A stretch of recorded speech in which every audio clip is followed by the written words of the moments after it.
Isang mapagpalang araw po sa inyo. Kumusta kayo? Naku, alam nyo sa pag-ibig, talagang hindi maiwasan ang pangamba.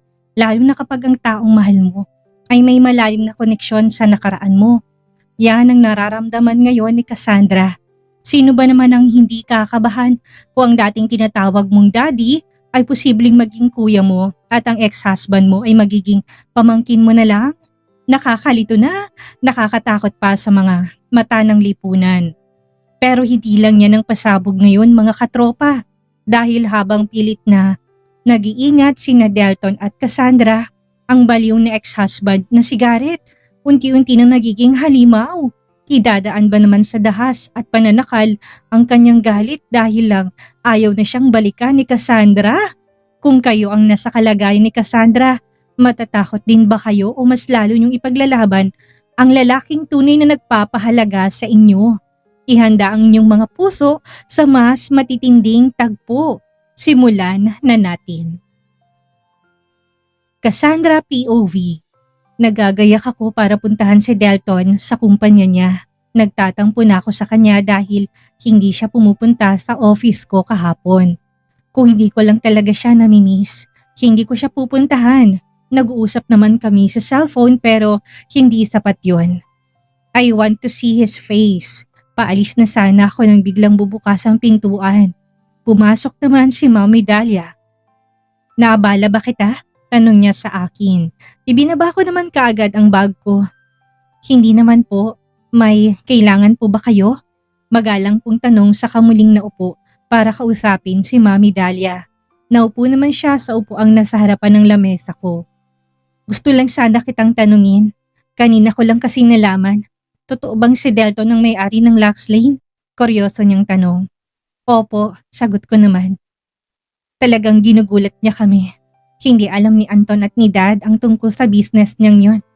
Hindi pa namin malalaman kung hindi dahil sa'yo. Bigla akong napalunok dahil para bang natuyuan ang lalamunan ko. Sa tuwing si Delton ang pinag-uusapan namin, nababalot ako ng takot. Takot na baka malaman nila ang tungkol sa aming dalawa. Nahihiya lang kasi ako. Kung magiging kami ni Delton, ano na lang ang mangyayari? Ang dati na dati kong tinatawag na dati ay tatawagin kong kuya. Si Mommy Dahlia, tatawagin kong ate. At ang dati kong asawa, pamangkin. Sa tingin ko, wala naman siyang planong makipag-business partner sa amin. Dahil kung may balak siya, una pa lang, ginawa niya na dapat hindi ba? Nagulat ako nang bigla akong tinignan ni Mommy Dahlia. Hindi ko rin po alam. Sagot ko saka ko iniwas ang paningin ko. Okay ka lang ba? Bakit parang namumutla ka? Akma sana kung kakapain ni Mommy Dahlia ang leeg ko nang bahagya akong matras. I'm fine, Mom. Bakit niyo naman naisip yon? Tanong ko para hindi siya makahalata. Alam ko naman na ikaw ang dahilan kung bakit nakipag-business partner siya sa amin. Po? Gulat kong naisagot. Napatikim ako nang ma-realize kong napalakas ang boses ko. Ano bang ibig sabihin ni Mommy Dahlia? May alam na ba siya tungkol sa amin ni Delton? Sino pa bang dahilan? Ikaw lang naman ang nakikita ko. Dahil alam niya na magaling kang designer. Maraming mga kumpanya ang gusto kong magtrabaho kaya hindi na nakakagulat kung gusto ka ring makatrabaho ni Delton. Kumalma naman ako sa sinabi ni Mommy Dahlia. Nakahinga ako ng maluwag. Yun palang dahilan. Akala ko'y may alam na siya sa relasyon namin ni Delton.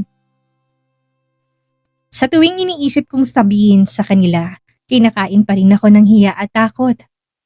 I'll do my best naman po, Ma'am, para hindi siya magsisi na nakipag-partner siya sa atin. Sagot ko na lang na ikinangiti niya. Saan ka nga pala pupunta? Tanong niya.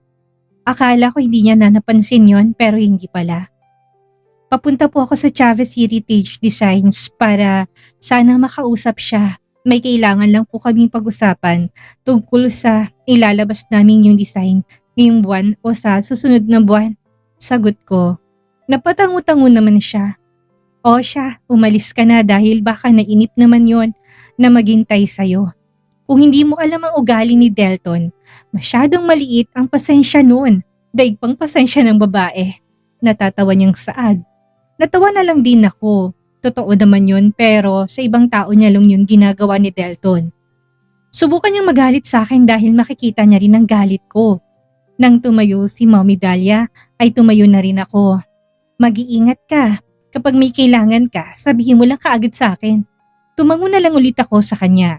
Sabay na kaming lumabas ng office ko. Nang magiba na siya ng direksyon ay napahugot ako ng malalim na buntong hininga. Dumiretso na ako sa elevator saka sumakay ng sasakyan ko para puntahan ng lalaking yun. Sinubukan ko siyang tawagan pero hindi siya sumasagot. Busy kaya siya? Ibinalik ko na sa bag ko. Ang cellphone ko, tumuli pa rin ako sa kumpanya ni Delton. Tahimik lang ako na nakasakay sa elevator habang ang mga empleyado ni Delton ay nag-uusap-usap.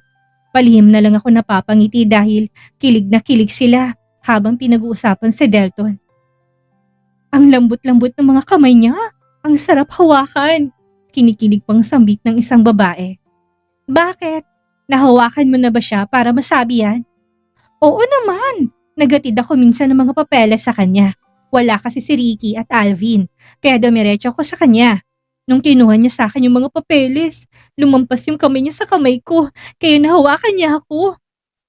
Hindi niyo alam kung gaano ko pinigilan ang kilig ko ng mga oras na yun. Tuwang-tuwang pagkukwento ng babae. Napapangiti na lang ako dahil ganito pala karami ang mga kababaihan na pinapangarap si Delton. Mahawakan lang siya pero tuwang-tuwa at kilig na sila. Habang ako malaya kong magagawa ang mga pinapangarap nila. Ang kaso nga lang, hindi pa rin tumitigil yung ex niya. Hanggang ngayon punta pa rin ang punta dito. Hindi kaya siya nahihiya at nagsasawa? Alam ko kung sinong pinag-uusapan nila. Kung ganun, binabalikan pa rin ni Diana si Delton. Kung mahal niya naman pala si Delton, bakit siya nagloko? Napapailing na lang ako. Saka mo lang talaga marirealize na mahalaga sa yung isang tao kapag ayaw na sa'yo. Nang bumukas ng elevator ay lumabas na kami. Nasa unahan ko pa rin ng dalawang babae. Nakakatakot lang kasi si Sir Delton. Madalas siyang galit. Nakakatakot siyang sumigaw at tumingin. Patuloy nila sa pag-uusap nila. Cassandra, napatingin ako sa tumawag sa akin. Napahinto naman ang mga babaeng nag-uusap-usap kanina pa. Ricky, usal ko naman sa executive secretary ni Delton. Baka sanggulat sa mukha ng mga kababaihang nag-uusap-usap kanina pa. Ginitian ko silang lahat. Okay lang, ititikom kong bibig ko. Anas ko sa kanila, saka sinenyas na i-zip kong bibig ko. Napangiti naman ang mga to at baka sanghiya sa kanila. Umalis din sila kaagad at para bang nagsisisihan pa sila. Anong ibig mo sabihin sa kanila? Kuryoso na tanong ni Ricky. Umiling naman ako. Secret nga hindi ba? Nandyan ba si Delton? Tanong ko sa kanya. Wala pa. Lumabas silang dalawa ni Alvin. After lunch pang balik nila. Gusto mo bang maghintay pa? Napabuntong hininga naman ako. May magagawa pa ba ako? Nagtungo na kaming dalawa sa opisina ni Delton. Gusto mo ba ng kape? Shake? Juice? Name it. Ani ni Ricky. Umiling naman ako. Tubig na lang, sagot ko na ikinatango niya naman. Lumapit siya sa fridge ni Delton saka binuksan ng isang bottled water at niligay yun sa baso. 9:00 pa lang ng umaga, ibig sabihin 3 oras o 4 na oras pa akong maghihintay sa kanya. Thank you, saad ko nang inabot sa akin ni Ricky ang tubig. Kapag may kailangan ka, tawagan mo lang ako. Magpahinga ka na muna dyan. Tumango lang ako bilang sagot. Lumabas naman kaagad si Ricky, kaya naiwan na ako mag-isa sa opisina ni Delton. Inilibot ko ang paningin ko saka ko tinignan ang mga gamit niya. Napapangiti na lang ako kapag naisip kong nabasa niyang lahat ng libro na nasa bookshelves niya. Bookworm din talaga siya. Pumasok na muna ako sa kwarto niya para matulog dahil nakaramdam ako ng antok. Gumawa ako ng mga design ko kagabi dahil hindi ako inaantok. Hindi ko namalayan na madaling araw na pala, kaya late na akong natulog. Ibinaba kong bag ko, saka ako nahiga sa kama. Makalipas ang ilang oras ay may naririnig akong ingay mula sa labas. Lutang pa ako kaya nakatulala pa ako. Dumating na ba si Delton? Tinignan kong oras at 11:00 pa lang pala. Lalabas na sana ako nang marinig ko naman ang ingay. Alam kong nandito siya. Kayo na ba? May relasyon na ba kayong dalawa? Ganitong relasyon bang gusto mo? Boses yun ni Diana. Palagi ba siyang pumupunta dito? Ang sipag niya naman. Diana, we're over. Matagal na. Bakit pa hanggang ngayon umaasa ka pa rin na magiging maayos ang relasyon nating dalawa? Ayaw kong saktan ka. Ayaw ko na maging rude sa'yo. Pero kung ganito palagi ang gagawin mo, mapipilitan akong iban ka sa kumpanya ko. Sagot ni Delton. He's here? Akala ko ba after lunch pang dating niya? Mahigpit kong hinawakan ng doorknob dahil baka biglang pumasok si Diana. Answer me. I want to hear your answer, Delton. Do you love Cassandra? Siya na ba ang gusto mo? Siya ba ang dahilan kung bakit ayaw mo na sa akin? Malumanin na tanong ni Diana. Ramdam ko ang sakit na nararamdaman niya pero hindi naman mangyayari ito kung hindi niya niloko si Delton. Tama naman ako, hindi ba? Wala akong kinalaman sa naging problema ng relasyon nilang dalawa. Tinikit kong tenga ko sa pintuan. I want to hear his answer. Walang kasalanan si Cassandra sa nangyari sa ating dalawa. Huwag mo siyang idamay. Maayos naman ako nakipag-break sa'yo, Diana. Alam mong naging dahilan ng hiwalayan nating dalawa. At alam mo na walang kinalaman si Cassandra doon. Hindi mo sinagot ang tanong ko.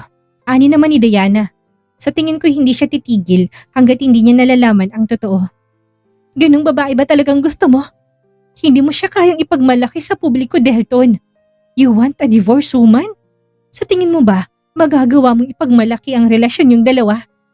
Kahit na anong gawin yung dalawa, sasalubungin pa rin kayo ng panghusga ng mga tao. Ramdam kong kirot sa dibdib ko. Tama naman ang mga sinabi ni Diana. Kahit na anong gawin namin, titingnan pa rin kami ng mga tao na punong-puno ng panghusga. Lumabas ka na. Kung ayaw mong ipakaladkad pa kita sa security. Leave me alone, Diana. And please, give me peace. Tanging pakiusap ni Delton na tila ba pagod na siyang magpaliwanag kay Diana. Hindi ko na alam kung anong nangyari dahil wala na ako narinig na ingay. Nagulat na lang ako nang biglang sumarado ang pintuan. Lumabas din ba si Delton? Napapasandal na lang ako sa gilid ng pintuan. Kailan ba ako magiging masaya? Kailan ba kami magiging masaya? Masakit man ang binitawang salita ni Diana, pero totoo naman ang lahat ng yon. Bahagya ako napasigaw nang biglang bumukas ang pintuan. Akala ko'y si Diana, pero kumalma lang ako nang makita ko si Delton. Nakabalik ka na pala. Akala ko after lunch ka pa makakabalik. Ani ko saka ko naupo sa gilid ng kama. Ricky messaged me that you're here, kaya minadali kong meeting ko. Naabala ba namin ang pagtulog mo? Umiling ako tila bigla ko nawala ng gana. Hinaplos ni Delton ng pisngi ko kaya napitingin ako sa mga mata niya. Alam ko na narinig mo ang mga sinabi ni Diana. Don't mind her, okay? Malambing niyang wika. Tipid akong ngumiti sa kanya saka siya tinanguan. Wala naman ako magagawa doon. Pasok sa kabilang tenga, labas na lang ulit sa kabila. Anas ko na bahagya niya ikinangiti. Napapikit na lang ako nang halikan niya ako sa noo. Kahit na ano pang sabihin ng iba, kaya kong ipagsigawan ang pangalan mo at kung gaano kita kamahal. Hihintayin ko lang kung kailan ka magiging handa. Ani at bigla ako nag-guilty. Ako lang naman ang hindi pa handa sa kanya. Sana katulad niya, ganun kalakas ang loob ko. Kumain ka na ba? Tanong ko na ikinailing niya. Nagpabili na ako kay Alvin. Ano nga palang sadya mo dito? Napanguso naman ako. Hindi mo ko binisita kahapon. Alam mo ba na naghintay ako na darating ka? Nagtatampo kong sagot, ngumiti siya sa kakubahagyang pintik sa noo. Ikaw talaga. Wala kang alam kung gaano ko pinipigilan ang sarili ko. Gustong gusto kitang makita. Pero ayaw ko namang makahalata sila na palagi na lang akong nasa office mo. Is that what you want? Wala namang problema sa akin kung pupuntahan kita dun araw-araw. Wala akong pakialam sa sasabihin at iisipin ng iba. Pero ikaw, okay lang ba sa'yo yun? Gusto mo bang malaman ng mga pamilya natin ang tungkol sa ating dalawa? Napanguso na lang ako sa kanya pero tama naman siya. We need to be more careful, babe. Naghihinala si Garrett at Michelle sa atin. Isama mo pa si Diana. Alam ko minsang kinausap ni Diana si Garrett at siyang nagsabi kay Garrett ng tungkol sa ating dalawa. Alam ko hindi ka pa handa na malaman ng lahat ang tungkol sa ating dalawa. Kaya nag-iingat lang din ako. Napatango-tango na lang ako sa kanya. Siguro, ihanda ko na lang ang sarili ko. Mag-iipon pa nga ng maraming lakas para handa na akong harapin silang lahat at ipaglaban ng relasyon namin ni Delton. Karapatan naman siguro namin na maging masaya dahil wala naman kami sinaktang tao nang maging kami. Nang marinig namin ang boses ni Alvin ay lumabas na kami ng kwarto. Si Diana, nakaalis na ba? Tanong ni Delton kay Alvin. Yes sir, umalis na siya kanina pa. Sagot nito, ibinaba na ni Alvin sa lamesang dala niya. Naupo naman ako, hindi ko alam kung may alam ba ang mga sekretary ni Delton tungkol sa aming dalawa o sadyang wala silang pakialam sa mga nakikita nila. Siya nga pala, maglalabas na ako ng limited edition nating gown ngayong buwan o sa susunod na buwan. Depende kung kailan ko matatapos. Sa tingin mo ba, ilabas na natin kaagad para hindi na magaya pa ng mga kalaban natin? Saad ko. Kahit paano naman, ay maayos naman ako makipag-usap kay Delton kapag tungkol sa trabaho ang usapan naming dalawa. Pwede namang ilabas natin kaagad yan if that is what you want. Pero kailangan na muna nating masiguro yung date kung kailan mo siya matatapos para makapag-isip tayo ng date ng launch noon. Sagot niya naman ay kinatango ko. Nang matapos kong bisitahin si Delton ay umalis na rin ako. May ngiti sa mga labi ko na bumalik ng kumpanya. Papasok na sana ako ng opisina ko nang makita ko si Garrett. Bakit ba parati na lang siyang nakaabang sa akin? Hindi ko na lang siya tinignan pero hinarang naman yung daraanan ko. What? Ingis kong tanong sa kanya. Tinignan niya naman ako mula ulo hanggang sa paa na para bang pinag-aaralan ako. Napangisi siya kaya napatingin ako sa tinitignan niya. Hindi nakabotones ang dulo ng blouse ko. Masaya ka na? Tanong niya. Ano bang kailangan mo? Balangko kong tanong sa kanya. 9:00 ng umaga ka umalis para puntahan si Uncle Delton. Anong oras na ba, Cassandra? Kulang bang 1 oras o 2 oras para masatisfied ka niya? Isang malakas na sampal ang binigay ko sa kanya. Nagiinit na naman ang pisngi ko dahil sa dumi ng isip niya. Oo, pinuntahan ko si Delton pero walang nangyari sa aming dalawa. Hindi ako makikipagkita sa kanya para lang makuha kong pangangailangan ng katawan ko. Kung ganong klase ka ng lalaki, Garrett, wag mo kong itulad sa'yo. Dahil ba sa narealize mong wala akong planong ayusin ang relasyon natin? Kaya bumabalik na naman ang ugali mo. Akala ko pa naman nagbago ka na. Pero hindi pala. Dapat lang sa'yo na umasa ka. Dahil kahit na anong gawin mo, hindi na ako babalik sa kagaya mong patapon ng buhay. Ah! Daing ko nang bigla niya akong sakalin. Kitang-kita kong galit sa mga mata niya. Dahil namumulan ng mga yon, hinawakan kong kamay niya at hinampas ang pasyon. Let me go! Usal ko sa kanya. Bigla niya naman akong binitawan kaya sunod-sunod akong napaubo. Nang mahabol kong paghinga ko ay galit ko siyang tinignan. I'm sorry, usal niya. Sa tingin niya ba, magagamot ng sorry niyang ginawa niya sa akin? Totoong nararamdaman ko para sa'yo, Cassandra. Gusto kong ayusin natin ang relasyon nating dalawa. Hindi pa ba sapat na nagsisisi na ako sa ginawa kong pangiiwan sa'yo? Kung si Uncle Delton ang pipiliin mo, sa tingin mo ba magiging malaya kayo? Let's fix this please. Akma niya sana akong hawakan nang mabilis akong matras palayo sa kanya. Gaya ng una kong sinabi sa'yo at paulit-ulit kong sasabihin sa'yo, wala ako na planong balikan ka. May diin kong sagot saka siya mabilis sa tinalikuran at pumasok na sa office ko. Napahawak ako sa leg ko saka ko yung tinignan sa salamin. Nag-iwan ng bakas ang ginawa niya. Ano bang nangyayari sa kanya? Kung hindi niya nakukuha ang gusto niya, idadaan niya na lang sa dahas. Hinaplos kong leg kong namumula. He wants to fix our relationship pero ganitong ginagawa niya sa akin. Kapag hindi niya nagustuhan ang sinabi ko, ang kapal naman ng mukha niya. Siya itong may kailangan sa akin. Ako pang sasaktan niya. Nang matapos ang maghapon na yon ay umalis na ako. Sumilip na muna ako sa pintuan kung nasa labas ba si Garrett. Nang masiguro kung wala siya, saka ako tuluyang lumabas at dumiretso na sa elevator. Konti na lang yung awang ng elevator nang bigla kong makita si Garrett. Bigla akong napaatras kaya tumamang likod ko sa matigas na pader. Napahawak na lang ako sa dibdib ko nang tuluyang nagsarang elevator. Takot na lang yatang nararamdaman ko kapag nakikita siya. Sana lang ay mas maging maayos ang mga araw na lilipas kasama siya. Pagbukas ng elevator ay mabilis akong lumabas at halos tumakbo na ako para lang makalabas ng lobby. Kinuha ko kagad sa guard ang susi ng sasakyan ko. Hindi ko alam kung bakit pa ako lumingon pero nang makita ko si Garrett na lumabas sa kabilang elevator ay nagmamadali na ako makapunta ng parking lot para sumakay ng sasakyan ko. Pinaandar ko na yon at hindi na lumingon pa.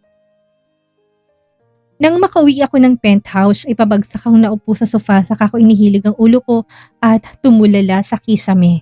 Pakiramdam ko hindi titigil si Garrett hanggat hindi niya nakukuha ang gusto niya. pero ayaw ko namang magpadala sa kanya. Hindi na ako babalik sa kanya kahit na anong gawin niya. Sa pagod ko, hindi ko na malayong nakatulog na ako sa sofa. Nagising na lang ako nang may humaplo sa leeg ko. Bahagya ako nagulat nang makita ko si Delton. Hey, it's me. Aniya kaagad sa akin. Napakurap-kurap naman ako saka ako nagpakawala ng malalim na buntong hininga. Are you okay? What happened? Tanong niya pero hindi ako sumagot. Anong nangyari sa leeg mo? Who did that? Seryoso niyang tanong kaya napahawak ako doon. Hindi pa pala nawawala yung pamumula. Answer me, Cassandra. Hindi makapaghintay na tanong ni Delton. Tinignan ko naman siya at para bang kanina pa nagpipigil ng galit niya. Sino sa kanilang gumawa niyan? Tell me. May nasabi kasi ako kay Garrett. So it seems, aniya nang hindi mo lang ako pinapatapos magsalita. Tumango na lang ako sa kanya. Tinignan niya ako. Natatakot din ako sa pwede niyang gawin. I'll talk to him. Hindi na. Huwag mo nang gawin. I'm fine. I'm sure hindi niya na to uulitin dahil parang nagulat lang din siya sa sinabi ko. Pagpipigil ko sa kanya. Tanging buntong hininga lang naman ang sinagot niya. Nagdala ko ng mga pagkain. Hintayin mo ko dito. Ipapainit ko lang. Aniya saka siya nagtungo sa kusina. Dala-dalang mga dala niya.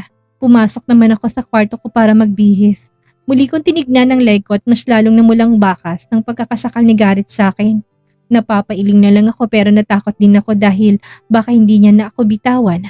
Nang kumain kami ni Delton ay tahimik lang siya. Anong iniisip mo? Tanong ko dahil nakatulala siya. Gumiti siya sa akin saka siya umiling. Wala naman. Kapag hindi hectic ang schedule mo, gusto mo bang mag-out of the country tayong dalawa? Gusto lang kitang masolo. Hindi ko malang magawa yung mga dapat ay nagagawa ng mga couple. I want to hold your hand while walking.